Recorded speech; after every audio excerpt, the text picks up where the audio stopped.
before the roses, before the chocolate, before the heart-shaped boxes stacked in store windows, there was a prison cell. Cold stone, iron bars, and a man waiting to die. His name was Valentine. And he was not thinking about romance. Chapter 1. An Empire on the Edge. The year is approximately 268 AD. Rome is not the Rome of marble glory and confident expansion. It is strained, fractured, threatened. The empire's borders are under siege. Germanic tribes push from the north. The economy falters. Loyalty within the military wavers. Emperors do not rule for decades anymore. They rise, they fall, they are assassinated. At the center of this instability stands Emperor Claudius II.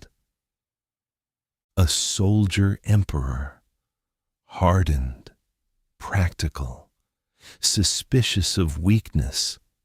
He needs men who will fight without hesitation. Men who will not look back. According to later Christian tradition, Claudius came to believe that unmarried men made better soldiers, that love and family weaken resolve. Historians debate whether he formally banned marriages.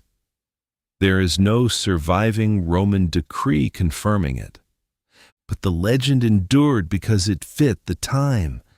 An empire in crisis often sacrifices intimacy for survival. And somewhere in Rome, a priest quietly disagreed. Chapter 2. A Faith in Hiding. Valentine was a Christian cleric. At this time, Christianity was not yet the dominant faith of the empire. It was a growing movement, sometimes tolerated, often persecuted. Christians refused to worship Roman gods. They would not burn incense to the emperor.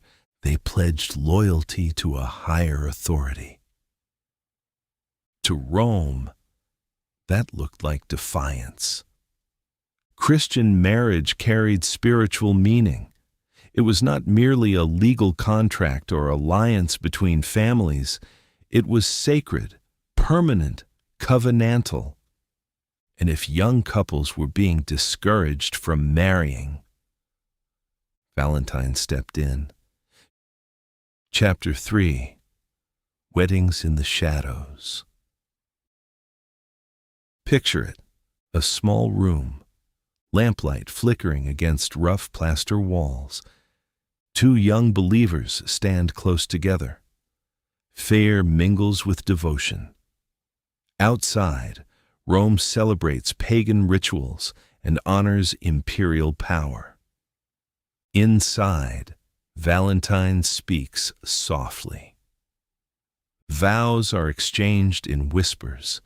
No feast, no music, no public declaration, just faith. If Claudius truly discouraged marriage for soldiers, these ceremonies were more than romantic acts. They were quiet political resistance. Valentine was not matchmaking. He was asserting that spiritual loyalty outranked imperial decree. Chapter 4. The Arrest. Rome was a city of informants.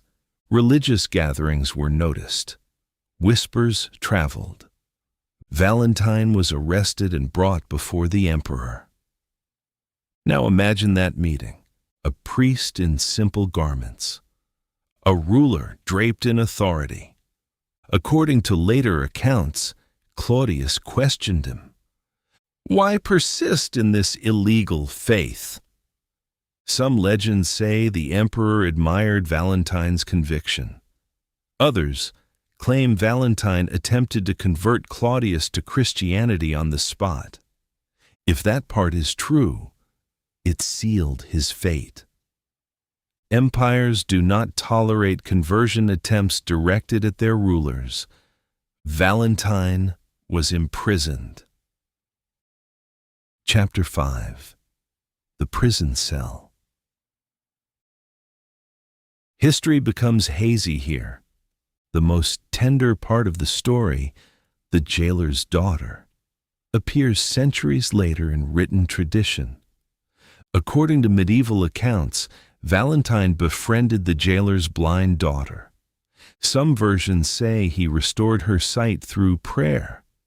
Others suggest he simply offered comfort, education, companionship.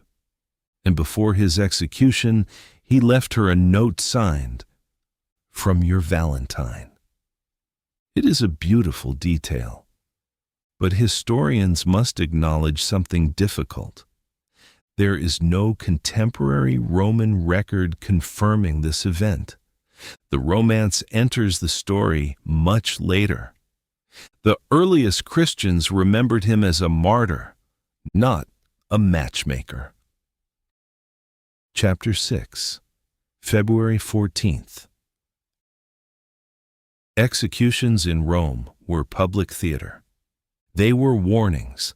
Valentine was beaten, then beheaded, likely along the Via Flaminia, one of Rome's major roads, the date traditionally associated with his death. February 14th. There were no bouquets that day, no lace, no red hearts, only a body and a message from the state. Authority belongs to Rome. Chapter 7. The Other February Festival. But February in Rome already carried meaning. From the 13th to the 15th, Romans celebrated Lupercalia. It was a fertility rite. Goats were sacrificed. Their hides were cut into strips. Young men ran through the streets, striking women lightly with the strips, a ritual believed to increase fertility. Names were sometimes drawn in pairing rituals. It was chaotic, physical, earthy. Centuries later, as Christianity gained dominance, the Church sought to replace pagan festivals with Christian commemorations. Around 496 A.D., Pope Gelasius I abolished Lupercalia and established February 14th as the Feast of Saint Valentine, not as a lover's holiday, as a martyr's feast day. The Church was reshaping cultural memory. Chapter 8. Love Arrives Late. Romance did not fully attach itself to February 14th until the Middle Ages. In 14th century England, poet Geoffrey Chaucer wrote that Saint Valentine's Day was when birds chose their mates. It was poetic, symbolic, courtly. The nobility embraced it. Over time, handwritten love notes appeared. Then printed cards, then mass production, centuries layered sentiment over sacrifice. The martyr faded. The myth softened. Chapter 9. Why we changed him. Societies reshape uncomfortable origins. A beheaded priest resisting imperial authority is unsettling. A patron saint of love is marketable. The transformation tells us as much about us as it does about him. We prefer warmth to execution. We prefer chocolate to conflict. We prefer the illusion that love holidays were always gentle, but they rarely are. Chapter 10. The Human Thread. Strip away the commercial gloss. What remains? A man who chose conviction over safety. a government that demanded loyalty above conscience, an empire afraid of divided allegiance. In some ways, Valentine's story is not about romance at all. It is about what happens when private devotion challenges public power. It is about whether love, spiritual or personal, can exist under authoritarian control. And perhaps that is why the story endured. Closing reflection.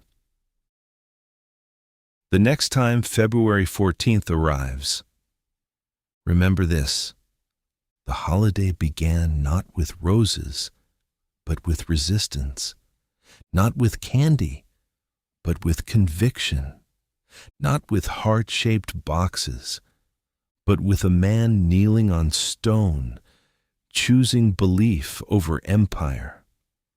Saint Valentine did not die for romance. He died for what he believed love required. And centuries later, we turn that sacrifice into something softer. But beneath the cards and flowers, the stone floor of that prison cell is still there. History does not disappear. It only changes clothes,